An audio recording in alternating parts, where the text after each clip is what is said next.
एक बार फिर से स्वागत है सारथी क्लासेस के इस यूट्यूब चैनल पे। मैं आशा करता हूं अच्छे होंगे और मुझे पूरा भरोसा है कि आपकी जो पढ़ाई प्लस लिखाई एक बड़े स्तर पे चल रही होगी। तो सबसे पहले तो ये हमें देखना है कि इस वीडियो को क्यों बनाया गया है।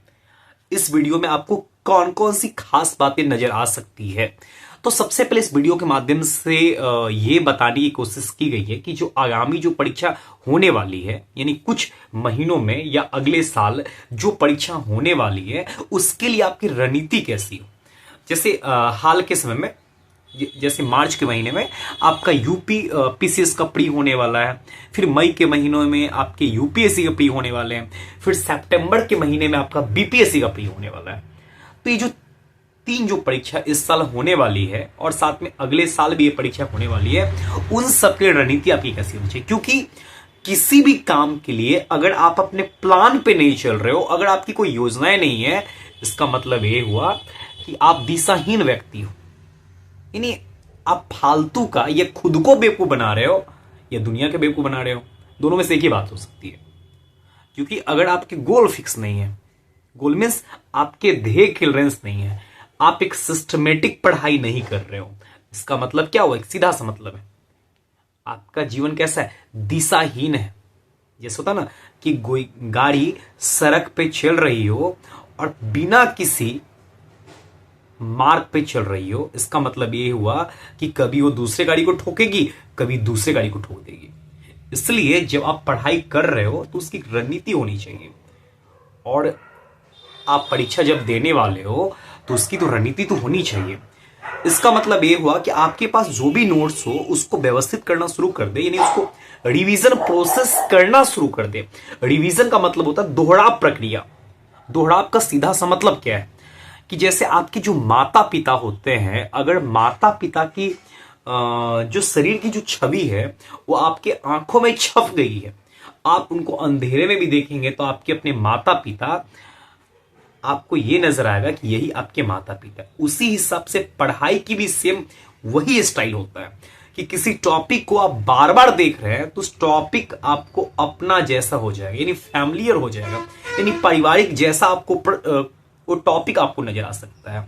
अगर उसी टॉपिक से प्रश्न बना लिया जाए तो आपको समस्याएं नहीं होगी। इसलिए आपको अपने टॉपिक से फैमिलियर होना है। ये तो पहली बातें हो गई। दूसरी शर्तें, आप जब भी एग्जाम दे रहे हो आपको कम से कम 6 से लेकर 12 तक, फिर से सुन लीजिए बाबू, 6 से लेकर 12 तक आपकी एनसीईआरटी कंप्लीट होनी चाहिए। किसकी ओर से? आपके ओर से, न कि आप जहां पढ़ाई कर रहे हो या जो आपके मेंटर्स हो उसके ओर से। तो ये आपकी दूसरी काम हो गई। तीसरी काम ये हो गई कि आपको खुद पे भरोसा हो, क्योंकि अगर आप खुद पे भरोसा नहीं करोगे तो दुनिया में आप पे कोई भरोसा करने वाला नहीं है। तो आपको खुद पे भरोसा करना होगा। अगला काम ये आप कर सकते हो कि करंट अफेयर्स अब आप प्रतिदिन पे पढ़ो। प्रतिदिन का मतलब ये हुआ कि जैसे आप कोई मैगजीन लेते हो तो एक गोल फिक्स कर लो कि हमें इस 4 पेज पढ़ लेना, 5 पेज पढ़ लेना, 6 पेज पढ़ लेना है। तो कम से कम इतनी काम तो होनी ही चाहिए। अगर आप करने को तैयार हो तो आप आगे वाली दिशा में सही से आप बढ़ रहे हो। ये तो साथ में अगर यूपीएससी, बीपीएससी या यूपीपीसीएस के लिए आप सीरियस एस्पिरेंट्स हो तो कम से कम आंसर राइटिंग जरूर करें। यानी कम से कम सप्ताह में कम से कम 2 आप लिख सकते हैं।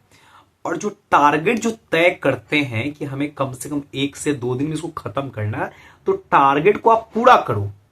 क्योंकि जब तक आप अपने टारगेट को पूरा नहीं करोगे तब तक आपके रिवीजन वाले प्रोसेस में आप आगे नहीं बढ़ पाओगे।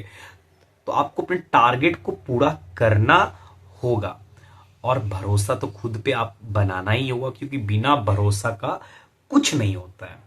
आप किसी भी क्लास में हो, जी मन से पढ़ो। डैड जीवन में कहावत कि जब तक तोड़ेंगे नहीं तब तक छोड़ेंगे नहीं।